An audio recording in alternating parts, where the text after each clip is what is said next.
حضرت ابو سلمہ بن عبد الرحمن رضی اللہ عنہ فرماتے ہیں کہ ان کا ایک دوسرے صاحب سے ایک زمین کے بارے میں جھگڑا تھا۔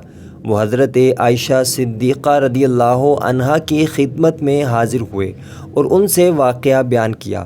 انہوں نے جواب میں فرمایا، ابو سلمہ، کسی کی زمین کے ناحق لینے سے بچو، کیونکہ رسول اللہ صلی اللہ علیہ وآلہ وسلم نے فرمایا ہے کہ اگر ایک بالشت کے برابر بھی کسی نے زمین کے بارے میں ظلم کیا تو قیامت کے دن 7 زمینوں کا طوق اسے پہنایا جائے گا۔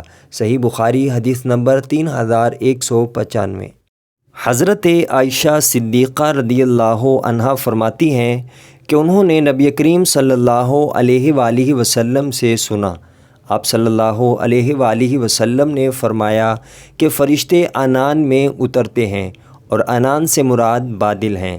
یہاں فرشتے ان کاموں کا ذکر کرتے ہیں جن کا فیصلہ آسمان میں ہو چکا ہوتا ہے، اور یہیں سے شیاطین کچھ چوری چھپے باتیں اڑا لیتے ہیں، پھر کاہنوں کو اس کی خبر کر دیتے ہیں، اور یہ کاہن 100 جھوٹ اپنی طرف سے ملا کر اسے بیان کرتے ہیں۔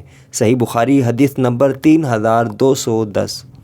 حضرت عمران بن حسین رضی اللہ عنہ فرماتے ہیں کہ نبی کریم صلی اللہ علیہ وآلہ وسلم نے فرمایا، میں نے جنت میں جھانک کر دیکھا تو جنتیوں میں کثرت غریبوں کی نظر آئی، اور میں نے دوزخ میں جھانک کر دیکھا تو دوزخیوں میں کثرت عورتوں کی نظر آئی۔ صحیح بخاری حدیث نمبر 3241۔